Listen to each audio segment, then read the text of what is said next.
మహాకవి కాళిదాసు అభిజ్ఞాన శాకుంతలం 21వ భాగం 16/7/20 చతుర్థాంకంలో ఉన్న ప్రియంవద అంటోంది. కణ్వుడికి తెలుసు, ఆయన ఆమెను ఆశీర్వదించాడు.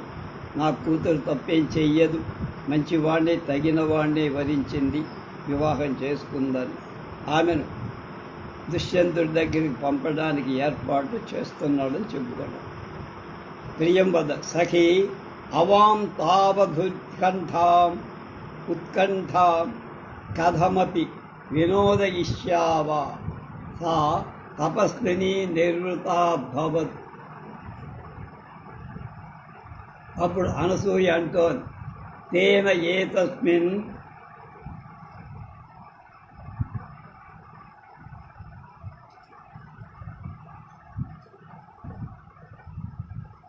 శూతశాఖావలంబితే నారికేళ సముద్గతి తన్నిమిత్తేవ కాలాంతరక్షమా నిక్షిప్తా మయా కేసరమారి తాం త్వం హస్తసన్నిహితాం కురు యావదహమప్యస్య గోరోచరాం తీర్థమృత్తికం దుర్వా కేసరయాని మంగళ సమాలంబనాని విరచయామి.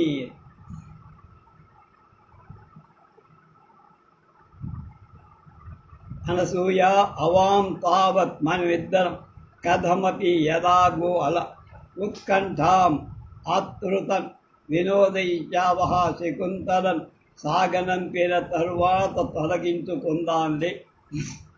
We shall find a means of consoling ourselves after the departure అని మోలియర్ విలియమ్స్ అనేవాడు శకుంతలానికి ఆ భావాన్ని చక్కగా చెప్పాడు.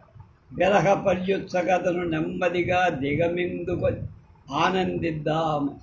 తపస్విని అమాయకురాలు శకుంతల నిర్వృతాభవ సుఖ సంపన్నం అగుగాక. తపస్వీచానుకంపార్హ ఇచ్చి అమర జాలి పడాల్సిన శకుంతల అని శాప వృత్తాంతం తెలిసిన వాళ్ళు కనుక వీళ్ళకి భయం. అందుకే నిర్వృతాభవ, ఏవి ఇబ్బందులు రాకుండా సుఖపడుగాక అని వాళ్ళ ఆకాంక్ష. మనకి చింతకేమి, ఆమెను వినోపింపజేద్దాం. అందువల్ల మన శకుంతల సుఖపడని మనం తర్వాత నెమ్మదిగా కోరుకుందాంలే.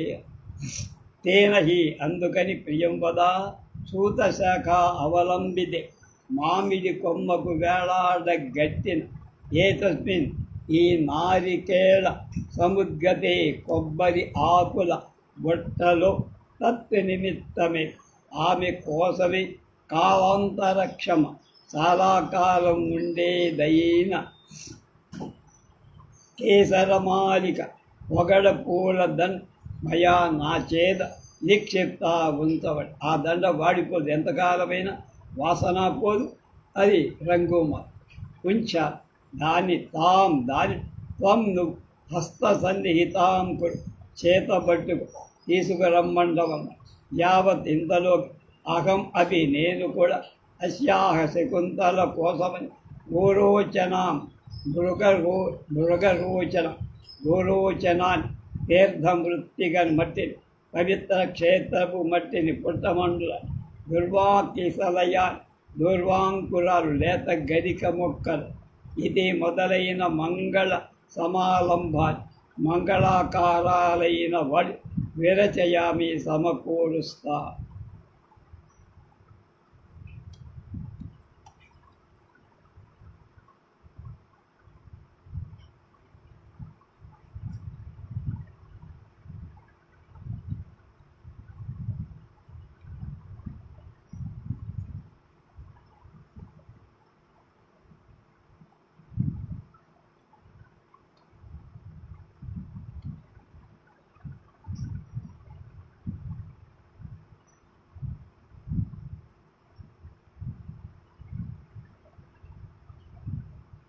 ప్రియంవద తథా క్రియతాం. అనసూయ నిష్క్రాంత ప్రియంవద నాట్యేన సుమనోభాజనం గృహణాతి. నేపథ్యంలో గౌతమి ఆదిశ్యతాం శాన్యవరవసారవద్వత మిశ్రా శకుంతలా నయనాయ.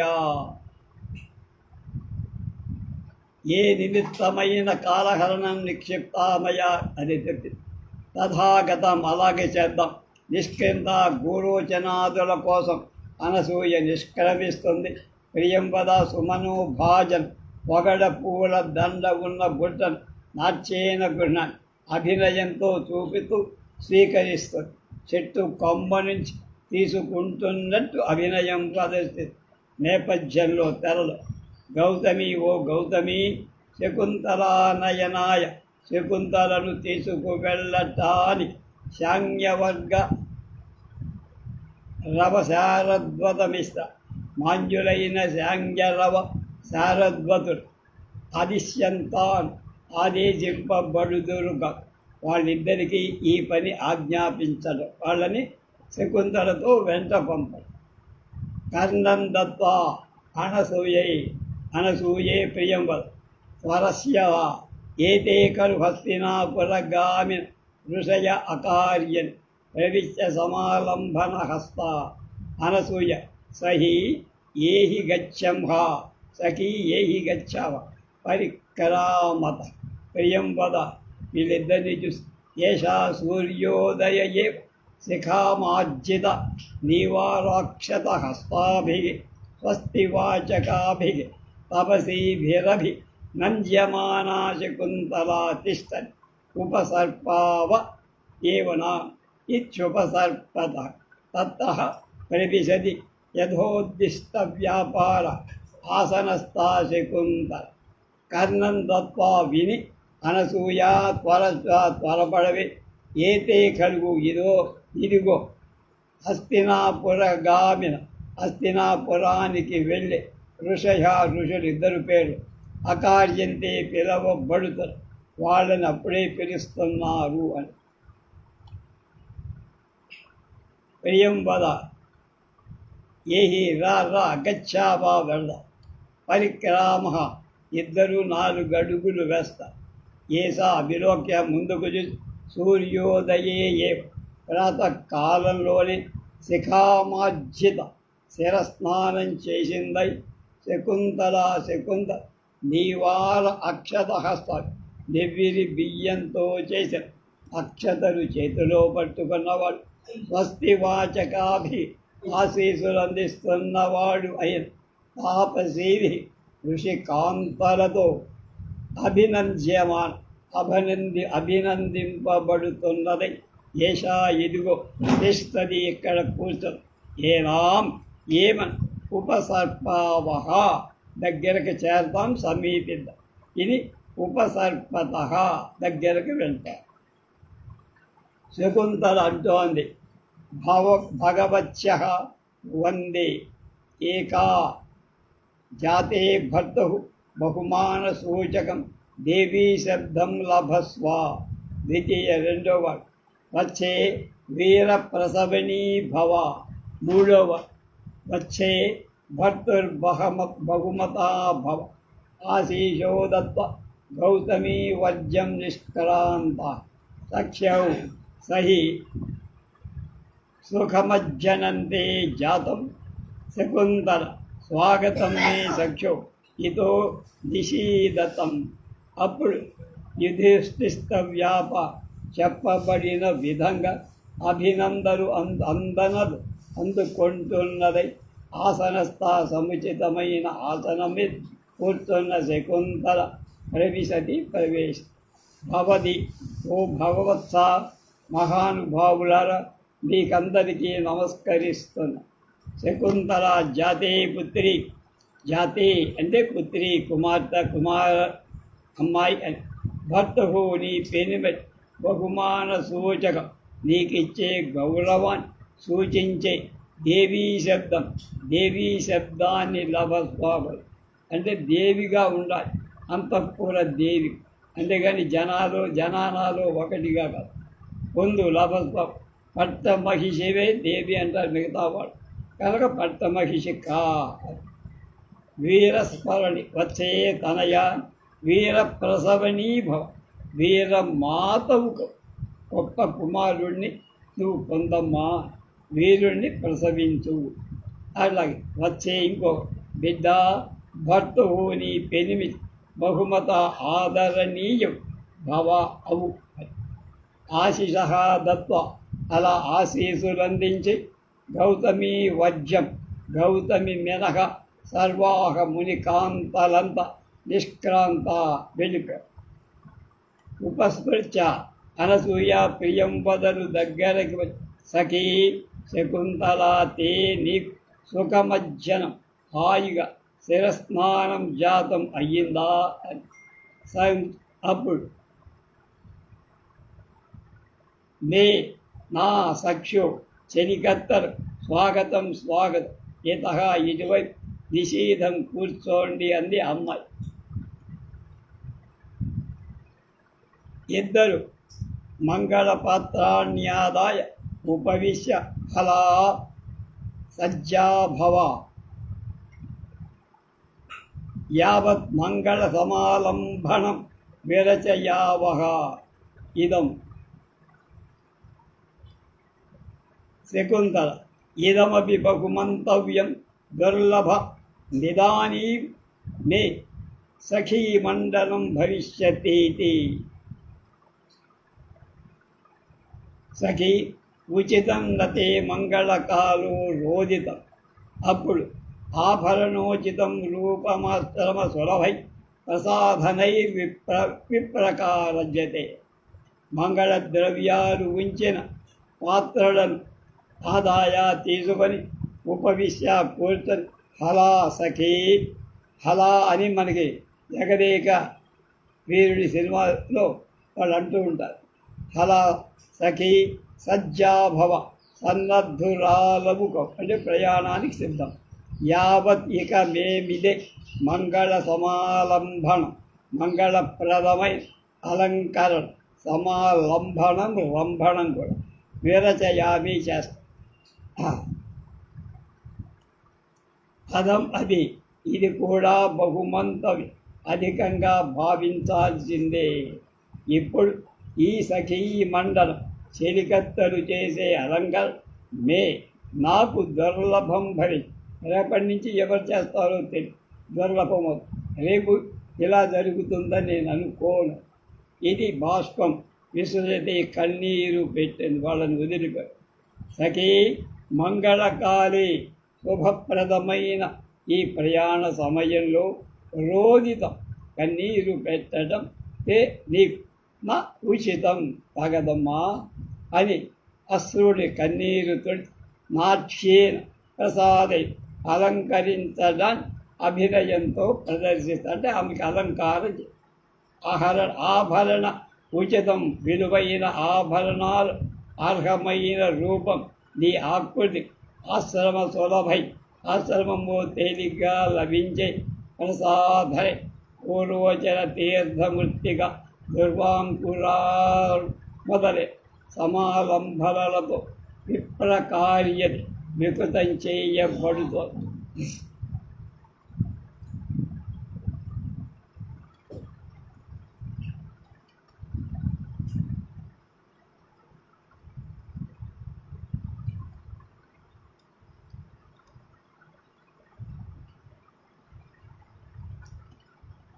అప్పుడు ప్రవిశ్యోపాయన హస్తవు, ఇద్దరు ఆమెతో పాటు దుష్యంత రాజు దర్బారుకు వెళ్లాల్సిన వాళ్ళు ఇద్దరూ తయారై వచ్చారు. చేతిలో ఉపాయన పాత్ర అంటే కానుక. ఋషికుమార కౌ ఇదం అలంకరణం అలంక్రియతామత్ర భవతి. సర్వా విలోక్య విస్మిత గౌతమి వత్స నారద కుత ఏతత్ అని ప్రథమ అంటున్నాడు. తాత కాశ్యప ప్రభావ గౌతమి కిం మానసీ సిద్ధి ద్వితీయం న ఖలు శ్రూయత తత్ర భవతా వయం ఆజ్ఞస్తాః శకుంతలా హేతోర్వనస్పతిభ్యః కుసుమాన్యాహరతేతి తత ఇదానీం క్షౌమం కేనచిందుపాందు తరుణామంగళ్యమావిష్కృతం నిశ్యూతచ్చరణోపభోగ సులభో లాక్షారసకేనచిత్ అన్యేభ్యో వనదేవతా కరతలైరా సర్వ భాగోత్థితై దత్తాన్యాభరణాని తత్కిసలయో జేద ప్రతిద్వంద్విభిః. అంతవరకు చూద్దాం.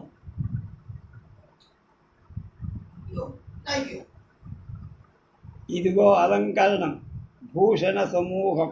అత్ర భవతి మాంజురాల్ అలంకరితాం. శకుంతలకు అలంకరించండి. నాన్నగారు పంపారు. కణ్వుడు నారద ఏతద్, ఈ అలంకార సమూహం ఎక్కడిదయ్యా అన్న.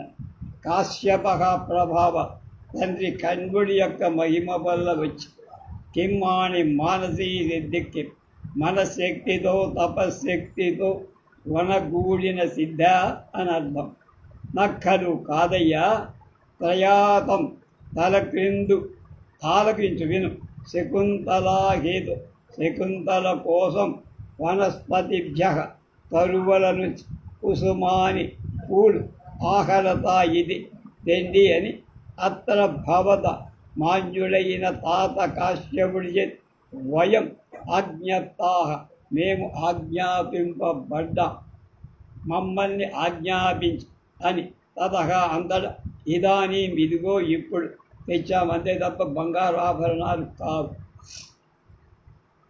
అన్యేభ్యో వనదేవతా కరతలైరాపర్వ భాగోత్తిరై దత్తాన్యాభరణాని తత్కిసలయ యోద్ధేద ప్రతిద్వంద్విభిః కేనచిత్.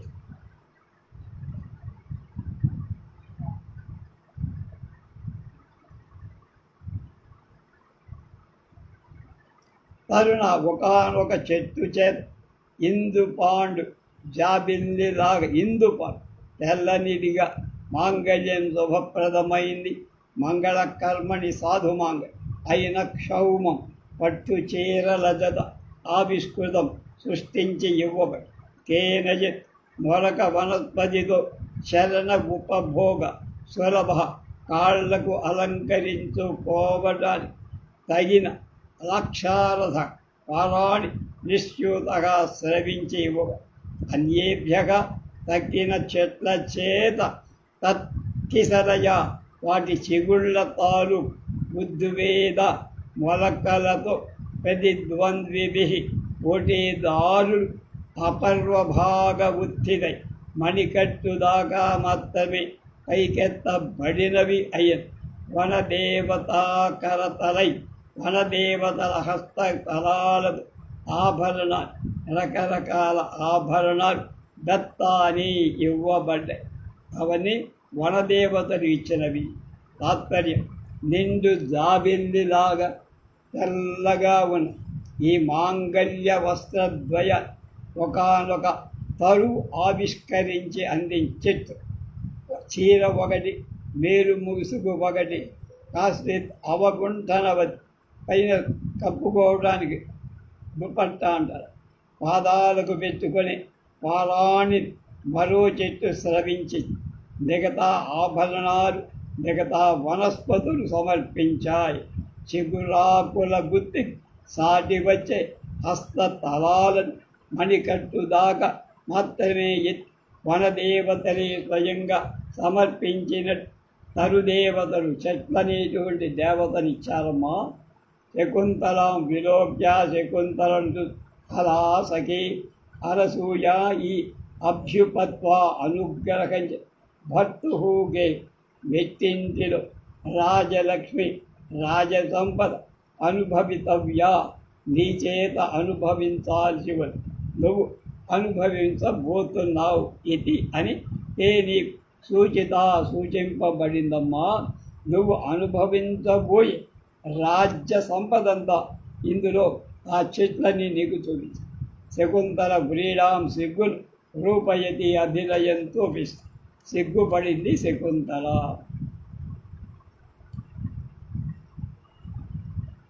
అప్పుడు ప్రథమ శిష్యుడు గౌతమ, ఏ ఏ అభిషేకావతీర్థాయ కాశ్యపాయ వనస్పతి సేరాం నివేదయ. రెండో వాడు తథా అని అంటారు వెలుగు. సఖ్యౌ ఇద్దరు అంటే స్వయంగద అయే అనసూయుక్త భూషణోయం జన చిత్రకర్మ పరిచయనాంగేషు ఆభరణ వినియోగ కుర్వః జానా వై నిపుణం ఉభయనాట్యేనాం కురుతః తత ప్రవిశతి స్నానోత్తీర్ణ కాశ్యప. గౌతముడు అంటోంది, మిత్రమా గౌతమ, ఏహీరా అభిషేక అవతీర్థ స్నానార్థం మాలినీ నదిలోకి దిగిన కాశ్యపాయ కన్వ మహర్షి వనస్పతి సేవాం ఈ తరువుల సేవను నివేదయామి, చెబుదాం, విన్నవిద్దాం అని అర్థం. అలాగే అన్నారు ఇద్దరు వెలుగు. అప్పుడు అయ్యే చెలి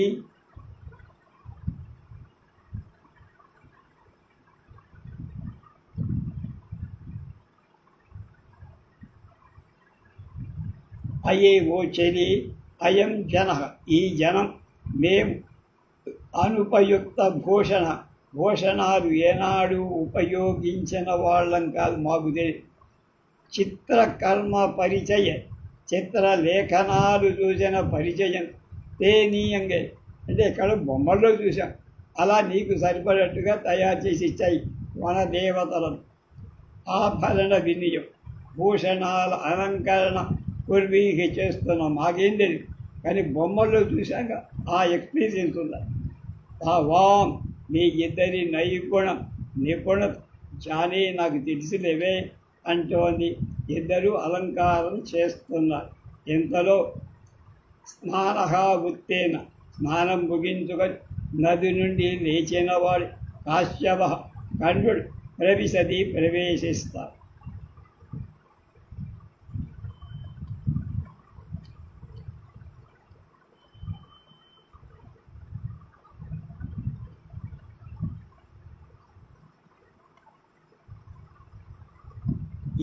ఈ శ్లోకం చాలా గొప్ప పిల్లలు.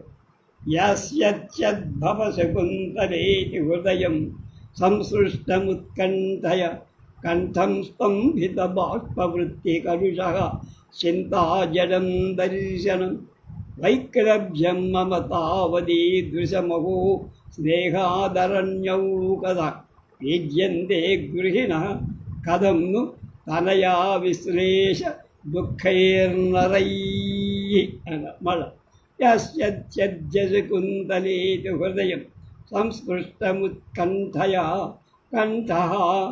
కంఠః స్తంభిత బాష్పవృత్తి కలుషః చింతాజడం దర్శనం వైక్లభ్యం మమ తావదీదృశమహో స్నేహాదరణ్యౌ కదా పీజ్యంతే గృహిణః కథం ను తనయా విశ్లేష దుఃఖైర్నవైః నరై కదా.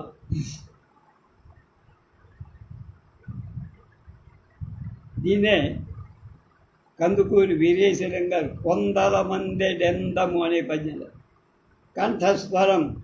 కంఠస్వరం స్తంభిత ఉగ్గబట్టుకోబడి బాష్పవృత్తి దుఃఖం వల్ల అశ్రువుల వల్ల ఉద్యమం వల్ల కలుష చేరబడి దుఃఖాన్ని నిలవరించుకోవటం వల్ల గొంతు చేరబడి దర్శనం చూపు చింతాజడ బెంగతో జడను పడిన చూపు ఆంతల అహో ఆశ్చర్యం అరణ్యవు కదా వానప్రస్తున్నై అరణ్యంలో ఉంటున్న నాకు తావత్ నాకే స్నేహాత్ పెంచిన ప్రీతి భావం వల్ల వైక్లభ్యం దుఃఖ పారవశ్యం దుఃఖ విహ్వలత ఈ దృశ్యం ఇలా ఇంతగా ఉంటే కానీ పెంచి పెళ్లి చేసి పంపించే ఇతర తల్లిదండ్రుల బాధ ఏమిటి, ఎలా ఉంటుంది అన్నారు. గృహిణః కనిపించే గృహస్థులు నవై ఎప్పటిక కొత్తవైన తనయా విశ్లేష దుఃఖై పుత్రిగా విరహ రూపమైన దుఃఖాలు కథం పీడ్యంతేను ఎంతగా పీడింపబడతారు కదా. అంటే నేను పెంచిన వాడినే నాకు ఇంత దుఃఖం కలిగితే కానీ పెంచి పెళ్లి చేసి అన్నీ చేసి పుట్టింటి నుంచి పంపిస్తుంటే అసలు తల్లిదండ్రులు ఎంత బాధపడతారు. శకుంతల ఇవాళ అత్తారింటికి వెళుతో అంటేనే ఎందుకో మనసంతా ఉత్కంఠతో అదోలా అయిపో. ఆపుకున్న కన్నీళ్లు గొంతులో సుళ్ళు తిరిగి కంఠస్వరం ఒడికిపో. జీరపు అన్నింటినీ వదిలించుకొని అడవిలోకి వచ్చి విరాగి జీవితం గడుపుతున్న నాకే పెంపుడు మమకారం ఇంతటి దుఃఖ పారవశ్యాన్ని కలిగిస్తుంటే ఆశ్చర్యమే. ఆడపిల్ల కని పెంచి పెద్దదాన్ని చేసి అత్తారింటికి సాగనంపే తల్లిదండ్రుల పరిస్థితి ఏమిటి? ఎప్పటికప్పుడు కొత్తగా అనిపించే ఈ పుత్రిక విరహ దుఃఖాలు వాళ్ళని ఎంత కుంగదీస్తాయో కదా అని పరిక్రామతి ముందుకు వెళ్తారు. ఇది చతుర్థాంకంలో గొప్ప శ్లోకం కింద లెక్క. మిగతా విషయాలు